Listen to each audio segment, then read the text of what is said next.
ఈరోజు మనందరం చూస్తున్నాం. తెలుగువారి తొలి పండుగ, పెద్ద పండుగ. ఇక్కడి నుంచే మనకు పండుగలు ప్రారంభమవుతాయి. ఇప్పుడే గరికపాటి నరసింహరావు గారి సూక్ష్మంగా ఒక్క నిమిషమే విన్నాను. ఆయన ఒక్క నిమిషంలో కూడా మాట్లాడింది విలువల గురించి మాట్లాడాడు.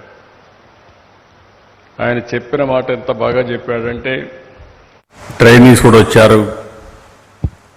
అదే మరిగా వెంకయ్య నాయుడు గారికి, స్వర్ణభారతికి, శ్రేయోభిలాషులందరూ వచ్చారు. అందరికి కూడా పేరు పేరున మనస్ఫూర్తిగా నమస్కారాలు, అభినందనలు, శుభాభినందనలు.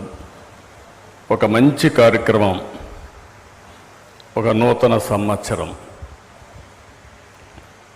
ఈ నూతన సంవత్సరంలో ఉగాది రోజు ఇక్కడికి రావడం, మీ అందరితో కలిసి వెంకయ్య నాయుడు గారు ప్రారంభించినటువంటి ఈ ట్రస్ట్ కార్యక్రమంలో భాగస్వాములు కావడం చాలా సంతోషంగా ఉంది.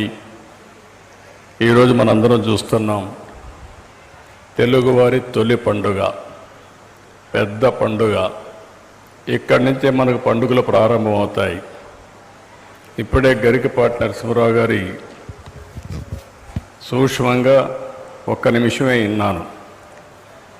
ఆయన ఒక్క నిమిషంలో కూడా మాట్లాడింది విలువల గురించి మాట్లాడాడు. ఆయన చెప్పిన మాట ఎంత బాగా చెప్పాడంటే, మన బాధ్యత ప్రజలుగా చేస్తే, ప్రభుత్వ బాధ్యతలు చేస్తే ఏ సమస్యలు లేకుండా ముందుకు పోయే పరిస్థితి వస్తుంది. మీరందరూ మీకు ఎక్కడ కూడా డ్యూస్ లేకుండా పన్నులు కట్టమని చెప్పాడంటే ఆయన్ని మనస్ఫూర్తిగా అభినందిస్తున్నా. ఇప్పుడు అందరం ఏం చేస్తున్నామంటే, నాకేమిస్తారో చెప్పమంటున్నారు. మీరు చేయవలసిన పనులు మర్చిపోతున్నారు. అదే మరిగా వెంకయ్య నాయుడు గారు ఆవేదన చూశారు మీరంతా. ఆ ఆవేదన చూస్తే వారిలో ఒక తపన ఉంది. దేశం గురించి, సమాజం గురించి, మన రాష్ట్రం గురించి అనునిత్యం తపన పడే వ్యక్తి వెంకయ్య నాయుడు గారు. మనందరం గుర్తుపెట్టుకోవాల్సింది, పండుగలన్నీ కూడా మన భారతదేశ సంస్కృతిలో భాగం. ఇవన్నీ మన వారసత్వం.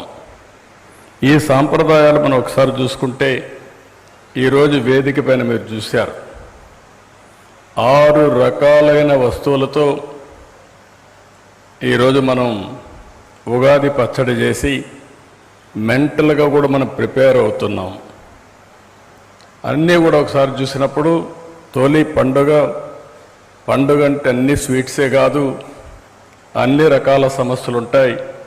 ఈ సమస్యల్ని ఎదుర్కొనే సంస్కృతి, సాంప్రదాయాలు మనకిచ్చింది మన సమాజం, మన కుటుంబ వ్యవస్థ అని చెప్పి కూడా నేను మీకు తెలియజేస్తున్నా. ప్రపంచంలో ఎక్కడా లేని కళలు కానీ, సాంప్రదాయాలు, పండుగలు, ఆచారాలు ఇవన్నీ మన దేశానికి ఉన్నాయి. ఈరోజు ఎంత పవర్ఫుల్గా ఉన్నామంటే, వేరే దేశంలో ఉండే వ్యక్తులు కూడా మన సాంప్రదాయాల్ని, మన సంస్కృతిని పాటించే పరిస్థితికి వచ్చారంటే అదే భారతదేశం యొక్క గొప్ప చరిత్ర.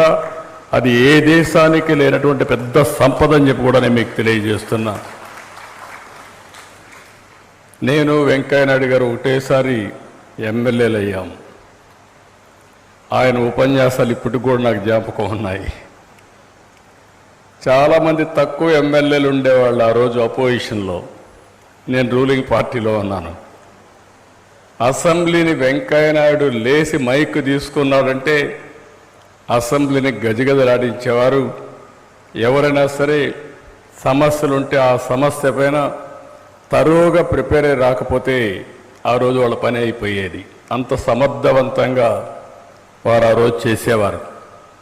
అక్కడి నుంచి ఆయన వాచ్ చేస్తున్నా నేను. అంచెలంచెలుగా ఎదిగారు. ఆయన ఒక పార్టీలో ఉన్నాడు, నేను ఒక పార్టీలో ఉన్నాను. కానీ ఎక్కడున్నా ప్రజాహితం కోసం ఆలోచించే ఏకైక వ్యక్తి మన రాష్ట్రంలో గౌరవ వెంకయ్య నాయుడు గారు అని చెప్పి కూడా నేను మీకు తెలియజేస్తున్నాను. ఏదో ఆయన పొగడడానికి కాదు, ఆ రోజు చూశాను.